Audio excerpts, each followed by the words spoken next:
Hola, molt bones i benvinguts a Entre Línies, benvinguts a un nou capítol de la pròrroga. Avui repassarem la jornada 12 dels equips catalans a la Lliga. I per això ho fem una vegada més aquí amb l'Oriol Villar. Hola, bones. Hola Isaac, hola a tots, benvinguts a la pròrroga i sí, doncs la cara positiva de la jornada és els 3 punts per fi del Girona, segona victòria de la temporada, el partit del Barça, que ja en parlarem perquè té molta teca, i la derrota de l'Espanyol contra tot un Villarreal, que és dels equips més poderosos aquesta temporada a la Lliga Espanyola. Doncs tot el que ha passat en el vídeo.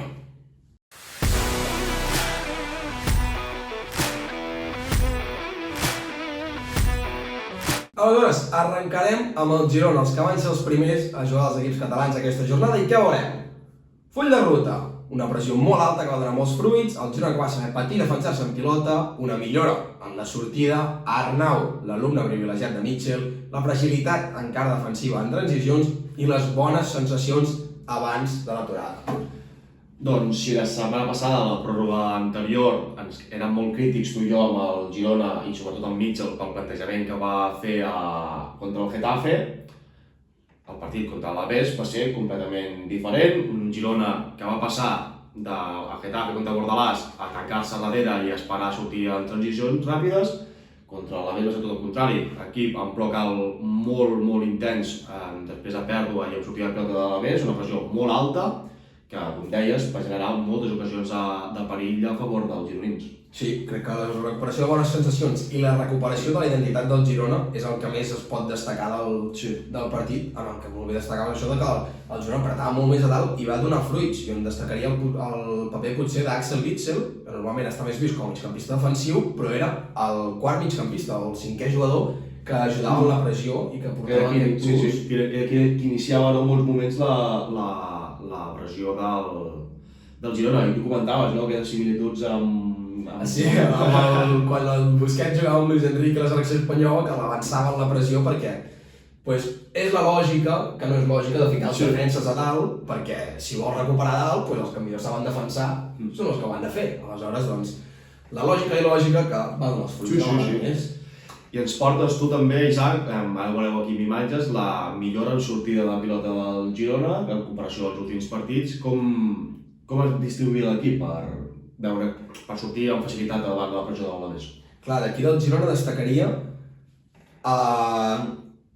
la d'espais que va saber generar. És a dir, el Girona era un equip que normalment jugava molt junt, però aquesta vegada en sortida van fer el camp tan gran com van poder per generar molt espais en zones interiors i que els jugadors poguessin aparèixer i aprofitar-se. És a dir, Ounahi va ser el gran beneficiat del partit, i és que l'Alavés, que anava a buscar bastant el Girona a la seva sortida, generava un espai immens en l'espai entre migcampistes i defenses. I allà Ounahi, com a migcampista, com a mitja punta, ho va interpretar a la perfecció. A més que el Girona disposa d'altres jugadorassos, com Arnaueti, que té una lectura del joc privilegiada, es queda poc, que a vegades t'apareixia molt obert en banda com a lateral, o apareixia com ja ens acostumats de pivot, d'interior, que facilitaven aquesta sortida. Fins i tot a vegades Witsel s'incorporava entre centrals per fer la sortida de 3, i quan feia aquesta sortida de 3 a vegades apareixia Àlex Moreno en carril interior per també aprofitar els espais que deixava l'Alavés en aquesta pressió tan intensa que el Girona feia el camp immens. I també molta importància l'amplitud del camp amb els extrems, no? Quan l'equip ja està instal·lat en el contrari, si Kov i Brian Hill els veiem acostumats més a jugar per dins, ens sortia pressió del contrari, ben obert a banda, no pots generar tot aquest espai que deies tu al mig del camp. Sí, passem el dia de l'Oviedo, per exemple, Joel Roca i Brian Hill, que eren els extrems titulars aquell dia, estaven molt ficats per dins, sobretot per habilitar el carril Àlex Moreno, i aquesta vegada va ser diferent. Tsigankov, jo diria que fa temps que no el veiem jugar tan obert, però va facilitar. Potser no va tenir tant protagonisme en pilota? No. Ara l'equip va anar a la perfecció. Sí, la setmana passada i l'anterior ho criticàvem, no? Aquesta falta que hi havia el joc interior del Girona era molt pobre, el dissabte al migdia, va ser tot el contrari, el joc interior del Girona va ser molt bo. I comentaves, no, l'Arnau, que és l'alumne privilegiat de Mitchell. Novament, ja us ho havíem comentat dins de la pròrroga, Arnaueti l'any passat va fer una temporada més o menys discreta, aquest any ha fet un pas endavant, aquest any també té la capitania de l'equip, i es nota molt quan Arnaueti està amb l'estat de forma que està últimament. tant en defensa com en atac. En atac, fins i tot, el Girona, quan ja estaven a camp contrari més en estàtic, hi havia molts canvis de posicions i és que Arnauet t'apareixia a vegades a la mitja punta i es quedava a l'extrem de l'Alavés flipant. Sí. Apareixia, habilitava el tercer home amb velocitat a Chigankov i era una meravella. Ara també parlar una miqueta quan estava allà amb Bryan Gil, que va recuperar aquesta electricitat que tenia. I bueno, i d'Arnau afegir que és que juga, tu deies que el podem veure fins a mitja punta en situacions de partit, doncs que molts cops acaba el partit jugant de central per l'entrada d'Hugo Rincón. O sigui que Arnaueti és un jugador que el podem veure a moltes posicions i de moment està rendint a les mil meravelles. I Bryan Gil, doncs sí, és aquest jugador que sempre té aquesta cosa de companyerisme de jugadors defensives, de deixar-se la pell a la pressió i tal, i si a sobre li sumes el bon partit que va fer l'altre dia amb l'assistència, doncs és un jugador que pel Girona és oli en un llum, que és el que pot anar a les mil meravelles per mitja. Va fer el que se li demanava, el que s'espera d'ell, el que s'espera d'Esprilla, una vegada més. Sí, doncs Esprilla una vegada més, 0 minuts i banqueta, que doncs, tu i jo ja hem comentat més d'un cop que és el lloc, de moment no es mereix estar perquè és un jugador tan irregular i que aporta tan poc quan entra que és normal que Chiancó, Bryan Gil i Joel ja hagin passat per la cara. Sí. Ara, per ficar-li l'únic però, el partit del Girona va ser una altra vegada la sensació de fragilitat defensiva. I tu comentaves que el Girona a la segona part es va defensar molt bé en pilota. Molt bé. El que, quan la pressió no sortia bé, va generar moltes vegades un 4 contra 4 al darrere i d'allà l'Alavés va exposar en moltes ocasions. Sí, jugàvem dos puntes molt ràpids, amb Toni Martínez i Mariano, que són molt potents físicament i molt ràpids jugant a les esquenes de la defensa. Però allò que comentàvem i tenim aquí a la diapositiva que us hem ensenyat, no? Que el Girona va saber patir quan havia de patir. La primera part hi ha situacions de partit on el Girona pateix i ho fa bé, i la segona part és un pas endavant i un requisit més que li s'havia sumat a l'equip de Mitchell, que és que acaben els partits tenint tu el control de la pilota, no l'Alavés, i això va fer que el Girona també aconseguís la victòria. Sí, una victòria molt necessitada i molt clau perquè una altra vegada el Girona va guanyar just abans de l'aturada de seleccions i que pot servir per un impuls, per agafar confiança de cara a la tornada. I tant, i a sobre, tu i jo hem comentat a fora de micros que creiem que aquest és l'11 de gala del Girona, el que va sortir aquest dia. Jo tinc el dubte que si m'entengui, si és Bryan Gil o Joel Roca, jo aposto per Bryan Gil com a titular i perquè m'agrada molt el paper de Joel Roca com a revulsiu i encara tot el rato i martiritzar els laterals de la defensa contrària. Sí, totalment d'acord, totalment d'acord. I passem doncs a l'Espanyol, que és el que va perdre pels equips catalans. Es confirma que l'accident a Mendizorroza va ser un accident. Competeix de tu a tu contra un equip Champions. L'Espanyol, com ja ho comentarem ara, es mereixia molt més que un 0-2. El pas endavant dels jugadors al mig del camp, d'Urco, Pol Lozano i Edu Expósito. Tot i el 0-1, la primera part és claríssima per l'Espanyol. Parlarem de l'estat de forma de Dolan i la part positiva de l'Espanyol, que encara segueix a zona Europa. Doncs ve un Espanyol que de nou va plantar cara, que va fer un gran partit, sobretot a la primera part, que va mantenir el domini. Doncs sí, mira, parlem de l'accident de Mendizorroza, ho vam comentar la setmana passada, que va ser un accident, i aquest partit contra el Villarreal ho va demostrar. Allí contra l'Alavés, els primers 15-20 minuts van ser el pitjor de la temporada de l'Espanyol, i els Manolo García el dissabte a la tarda, a nit, doncs ho van arreglar, van sortir super entollats del primer minut i el partit en general, però la primera part de l'Espanyol és molt, molt bona i competeix contra un equip Champions, com és el Villarreal, que a fora de casa crec que només havia perdut 2 partits en tota la temporada, o sigui que va tercer a Lliga, o sigui que el Villarreal de Marcelino és un equip a tenir en compte i a sobre amb els jugadors que competen aquesta temporada, que són pocs. Sí, aquest any tot el que han venut ho han tornat a reinvertir i els ha sortit molt bé l'aposta. Sí. Que li va sortir també molt bé l'aposta la primera part a Manolo va ser la de col·locar a 3 migcampistes més purs, a Pol, a Urco i a Edu, per tenir més domini de les zones interiors, perquè el Villarreal, com sabeu, té un 4-4-2 molt marcat. 4-4-2 muy aburrido, Marcelino. Made in Marcelino.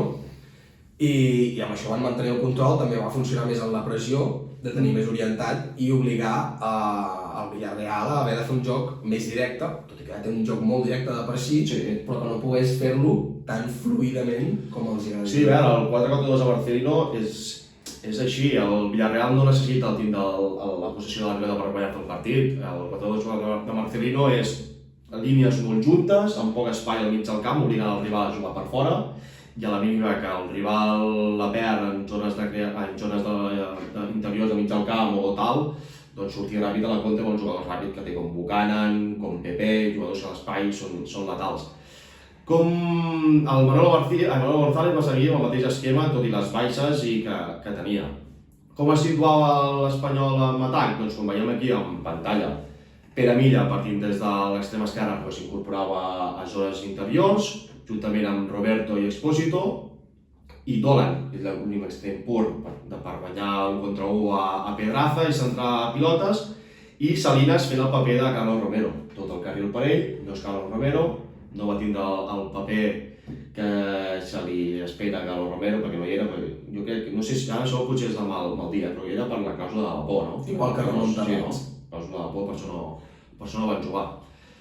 L'esquema no varia, però clar, tu ja ho hem comentat més d'un cop aquí a la pròrroga i també ho vam comentar amb el Nido de Batlle, que aquest any el que se li esperava a l'Espanyol era un pas endavant en pilota. Ho està fent i gràcies a els jugadors d'aquest mig del camp. Urco ahir va ser titular, que a mi per mig del mig del camp que a mi m'agrada, Urco, Pol Lozano i Edu Expósito més avançat, i va ser per mi un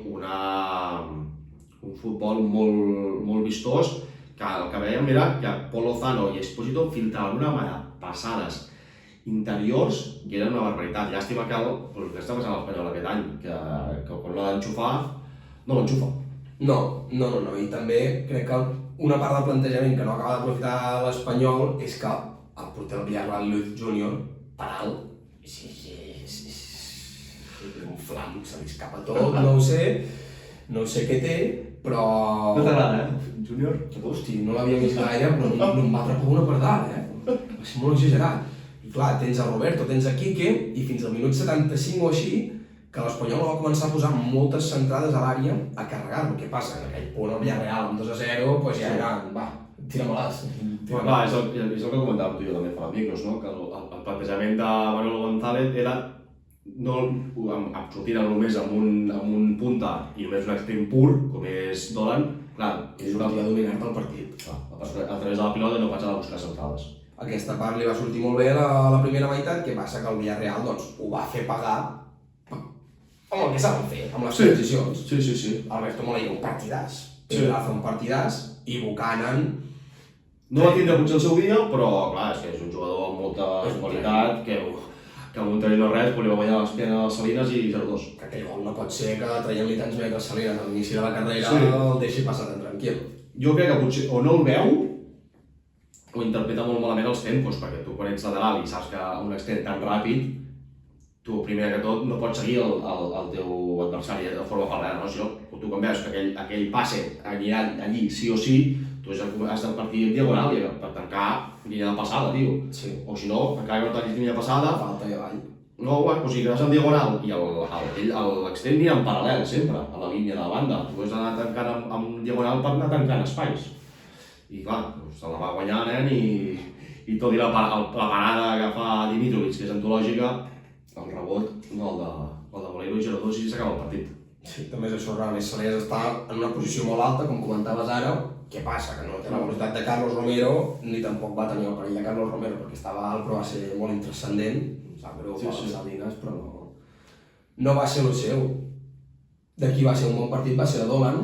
Doncs sí, mira, amb el toc de tensió que li ha fet aquests últims dies Manolo, doncs li ha anat bé a l'anglès. A mi m'agrada molt a l'esquerra. A la dreta és això que té sempre. És un noi descarat, que encara, que fa sempre aquell... Saltimpangui. Sí. Sempre va fent així, ben saltens. I a la dreta és com que s'anava escurant, s'anava tancant molt, i a l'esquerra tenia més llibertat. També que hi era un punt que el Villarreal estava molt més tirat enrere, et permetien arribar més, i anaves penjant centrades. Però bé, el vaig veure millor. Sí, el que li falta però és el de sempre, no? Aquesta última passada, aquest últim xut que acaba de decidir bé. Sí, suposo que quan estigui potser Puado, jugadors així més però si el puguin acabar d'ajudar, doncs Segur que millor. s'acabarà de materialitzar totes les ocasions que genera. L'únic que és això, per exemple, veient que Salinas no està tirant tant, em va semblar estrany que Manolo no des instruccions a Omar o a Rubén quan va entrar de sobrecarregar la banda dreta també. No ho sé, això se li hauria de preguntar a la roda de premsa. Sí, perquè va ser estrany, saps? Saps que no tens un jugador com Carlos Romero, Sí. però a l'altra banda en tens uns que poden complir la funció doncs de canviar una mica l'esquema, variar en aquest sentit, però bueno.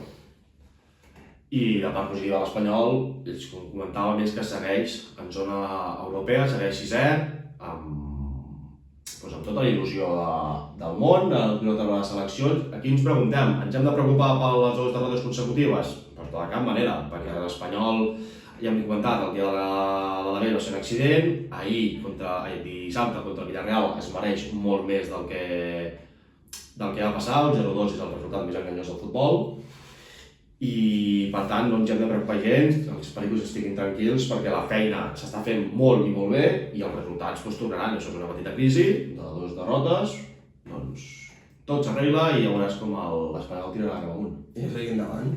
Qui també va seguir endavant va ser el Barça, que va guanyar a Balaïdos, un camp bastant maleït per ells i que representen els que es fiquen a 3 del Real Madrid, amb un molt bon partit contra un rival molt difícil per l'estil de joc del Barça. Vam tornar a veure el Barça de Flick, tornen a pecar el Barça de desconnexions, una segona part que és el full de ruta a seguir, el retorn de Lamine Yamal i el paper de Rashford.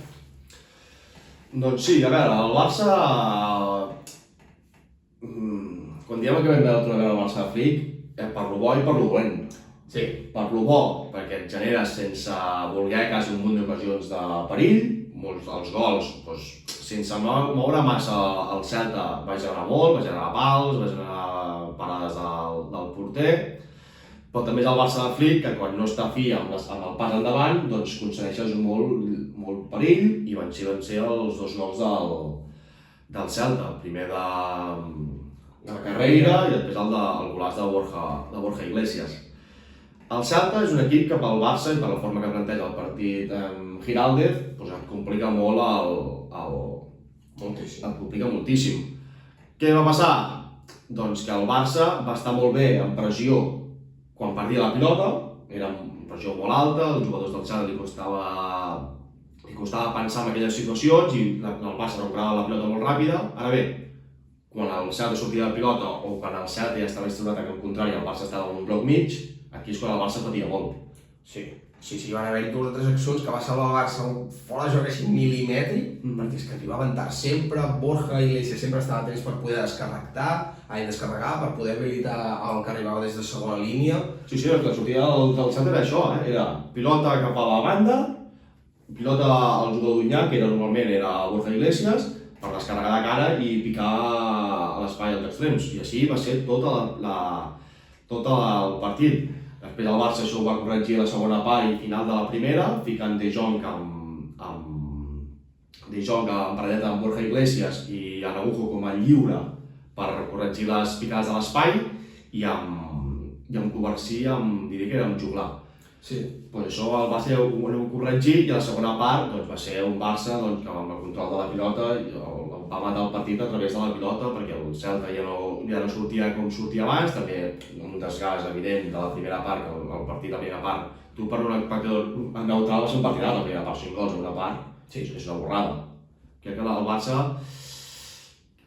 el segon cop que li passa això, 5 gols en una part, l'última va ser l'any passat a Montjuïc contra el Madrid, que quedes la primera part quedes un 4-2, que quedes 4-3, marxes a la primera part amb 6 gols, és una borrada. 6 gols és una borrada. Bueno, com dèiem, el Barça de l'any passat, un Barça que saps que et portarà un partit frenètic que va fer el que no feia altres anys, que era altres anys, no ja un altre any, sí. el que no passava l'any passat, sí. Que costava més el de ralentitzar el partit a la segona part. Jo això ho he comentat abans amb l'Oriol i és que no em va agradar el partit de De Jong. És a dir, sé que De Jong va contemporitzar, és ell qui va posar la pausa, és ell qui va fer el domini i va adormir el partit. També el plantejament del Barça, que el Celta estava esgotat. Però bé que hi ha altres formes de dormir el partit, perquè era ell sol. És que a tu també et fa gràcia, a mi també em fa molta gràcia, i nerviós, és el saltironet aquest de... Saltironet, però és que això és una pilota amb el peu que fa així. Saps aquest? A mi també em fa molt nerviós, tio. tot el rato, i agafava la pilota, i agafa, i es gira, i es gira, i es gira. I, bueno, es desfà de la pressió del Celta, sí, doncs que has tingut 5 opcions de passada, que dius, bueno, potser no generes perill, però la mous, fas que el Celta es mogui, canses més el rival... Sí. També era un partit difícil perquè no hi havia Pedri. I Olmo i Fermín no són els jugadors com són Pedri, que és de tindre la pilota i jugar al que tu vulguis, no? I potser aquí de joc potser estava, entre cometes, i que s'entenia, potser més sol, no? Però sí, jo estic d'acord amb tu, que aquestes coses em posen molt nerviós i que a vegades per fer aquest seu tironet hi ha 3 línies de passada obertes per fer un passe i el tio, que gira o fa el seu tironet aquest, i dos opcions de passada i desapareixen. Clar, què passa? Que vas arribar amb 3-2 a la mitja part, Lewandowski va fer el quart, que Lewandowski estava inspirat. El gol de cap de córner és una borrada. Va fer el que li demanes a un killer i més. Aleshores, doncs està bé el que va fer De Jong. Per què? Doncs perquè vas marcar molts gols i va anar el resultat de cara. Ara, arribes amb 2 gols a la mitja part, fa això, li cau la de Déu. La de Déu, perquè va tornar a fer de les seves. Que va interpretar bé el partit, que és la tendència de Jong, doncs no se sap, això ho saben ell i Flick. Però mira, a mi no em va agradar, personalment. I el que sí que ens va agradar i segueix amb la continuïtat, no? Aquesta que va tindre contra el Bruges és la Yamal. A poc a poc estem veient que aquestes dolors de la pobàlgia li estan marxant i el partit d'ahir de Lamine, a part del gol, potser no va estar molt fi amb l'1 contra 1, perquè també tenia moltes ajudes al un 2 contra 1 allà a banda, i tampoc, hòstia, Lamine Yamal també és humà, tio, també hi ha partits que no et surten bé les coses, potser l'1 contra 1, però el que sí que va estar molt bé va ser amb la pressió, va recuperar moltes pilotes, recordo 2 o 3 a la primera part, i això és un dels temes que aquesta temporada no l'havíem vist a Lamine, que és aquesta entrega defensiva. Que això, respectant les diferències, ho notaves quan hi havia Messi, que quan ell s'activava, que diu, vale, vull recuperar... Sí, Messi era borrada amb això. L'equip canviava la cara completament i és com si hi hagués una pressió extra sobre l'equip rival que permetia estar sobre d'ells a camp contrari. I va ser el mateix Lamine ahir. Ja obrim un meló, és el tema Rashford. A veure, a mi no m'ha estat agradant la temporada de Rashford. No ho està fent gens malament. No ho està fent malament. Passa que... em comentava jo l'Isaac a fora de micros. Per mi De Jong. Per mi Rashford és més perillós com menys cops toqui la pilota. Per què ho dic? Perquè per estàtic, ell i jo coincidim, i segurament que amb vosaltres també, quan el Barça està en joc posicional, De Jong, hòstia. Rashford va molt perdut perquè no ha jugat mai amb aquest estil de joc i per tant hi ha un procés d'adaptació que ja vam estar parlant amb Flick molts cops a l'entrena i tot això, i en vídeo suposo que també ho estan parlant per mirar d'arreglar i buscar solucions, però és que dic, s'està costant molt encara i que per tant, com Rashford és un jugador que pel meu gust és de moments puntuals, que un ell és bo, que és com va ser la primera part contra Mingueza, que el van canviar per això, que era el va destruir un contra uns, buscant la línia de fons o anant-se cap dins. Després, coses negatives que Rashford a mi comencen a cansar bastant, que és d'activar-se després de pèrdua. Li està costant molt, o va tard, perquè va un segon o 2 més tard, i això implica que el que té la pilota tingui el temps per pensar i a buscar la línia de passar, tancar la línia per dins, o buscar l'espai als extrems o als delanters, o que a vegades salta malament el jugador que ha de saltar. Jo suposo que quan tingui potser a Rafinha per davant tingui una referència i sempre ha de tenir un mentor que et vagi instruint una miqueta, perquè el que havia de fer Rafinha és indispensable en aquest aspecte. Esperem que després de seleccions tornin Joan, Rafinha i Pedri. De Jong expulsat. Pedri. Hòstia, si no, el partit contra el Bilbao, cuidado, sense De Jong, Bernal haurà de jugar sí o sí, Olmo o Fermín. Esperem que Olmo i Fermín a la selecció no es facin mal. Bernal, que tant de bo puguem parlar d'ell, però bé, és això. Rashford ha d'aprendre, també amb estàtic s'han d'aprendre a coordinar amb Balde, perquè rebien els dos i es quedaven així. I es quedaven quiets, mirant a veure què passava i no... Els hi falta espai per córrer, els hi falta camp per córrer, un galgo. I també, positivament, al mig del camp amb Olmo Fermín, però que sí, força bé, jo crec que ha provat amb un notable, Fermín és un superdotat, la forma d'entendre les parets i el posicionament és d'un altre món. I Olmo, amb un perfil que no és el que està acostumat, sinó que és més a la base de la construcció de la jugada, no? Un interior pur, doncs força bé des del seu paper, òbviament, però va provar amb nota.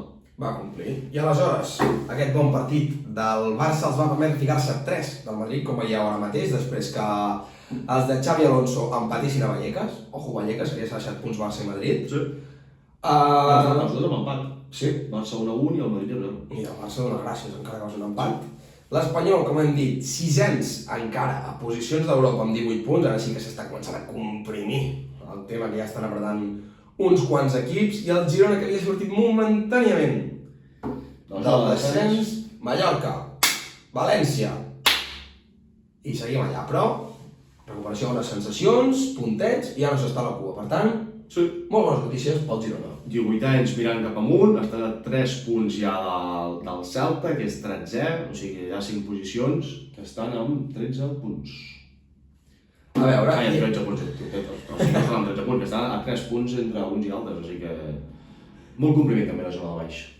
Serà una lluita interessant. Així ens queda l'11 de la jornada, aquesta setmana. Gazzaniga, porteria 0, doncs.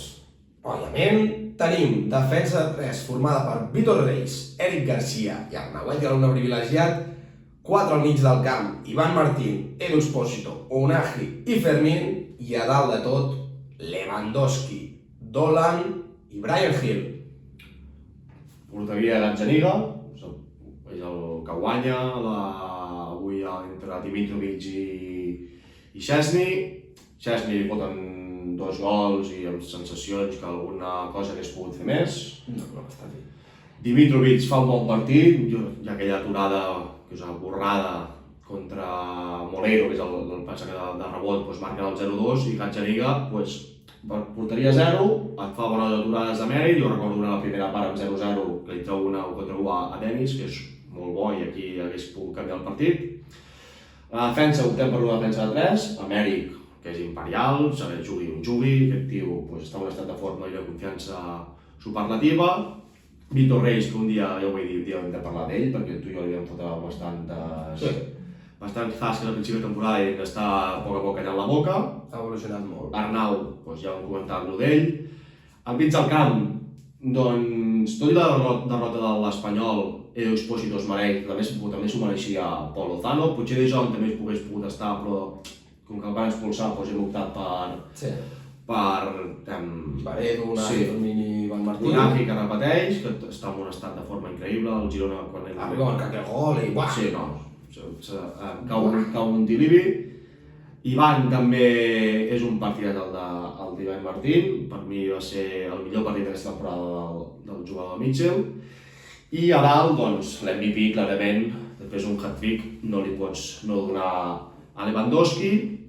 Lamine també hagués pogut estar a l'11 de la jornada, però com ja hem comentat amb Dolan, creiem que a poc a poc també recuperant sensacions d'aquest inici de temporada que va tindre tan bo a l'anglès. I després Bryan, que si sempre diem que té molta entrega defensiva i sobre li sumes la victòria i l'assistència amb el gol de Jankov, però també creiem que es mereix estar abans que Rashford, que tot i que va fer 2 assistències, creiem que el partit de Bryan va ser molt millor que el de Rashford. Sí, i també que Jankov, que va fer el gol, però Bryan va ser superlatiu, va ser molt desequilibrant al llarg del partit, i gràcies a això el Girona doncs, va poder marcar i va poder guanyar. I saps que sabré d'aquesta 11 de la jornada, per la clàusula aquesta de la por, és que cau Carlos Romero. Cau Carlos Romero, que em sembla que és el jugador que té més participacions aquí, Ell i Eric van... Em sap greu, perquè igual, a veure fins quina jornada algú és capaç de treure'l del lateral dret, no? Llàstima la clàusula de la por, però bueno, segurament que les properes seleccions tornaran a estar aquí. Sí. Així que digueu-nos què n'heu pensat dels 3 partits, què en penseu del paper de Rashford, de com hauria jugat l'Espanyol amb Carlos Romero, què en penseu del nou Girona que ha retrobat sensacions. Us deixem els comentaris i que teniu les nostres xarxes socials, seguiu-nos. Aquesta setmana no serà l'únic vídeo de la pròrroga, tenim una xerrada amb... Jo esperaria que s'acaba de confirmar. Tenim un especial Girona, aprofitant que hi ha l'aturada de seleccions i tal, serà un bon vídeo, També tenim un vídeo al canal molt interessant que hi ha amb el Martí Perarnau, parlant de la figura de Guardiola, que ahir diumenge va guanyar el Liverpool als 1.000 partits de l'entrenador català, així que teniu bons vídeos al canal, no dubteu a mirar-los, subscriviu-vos, que és gratis, seguiu-nos, com deia l'Isaac, aquí a les xarxes socials, i ens veiem aquesta setmana o la següent. Adeu!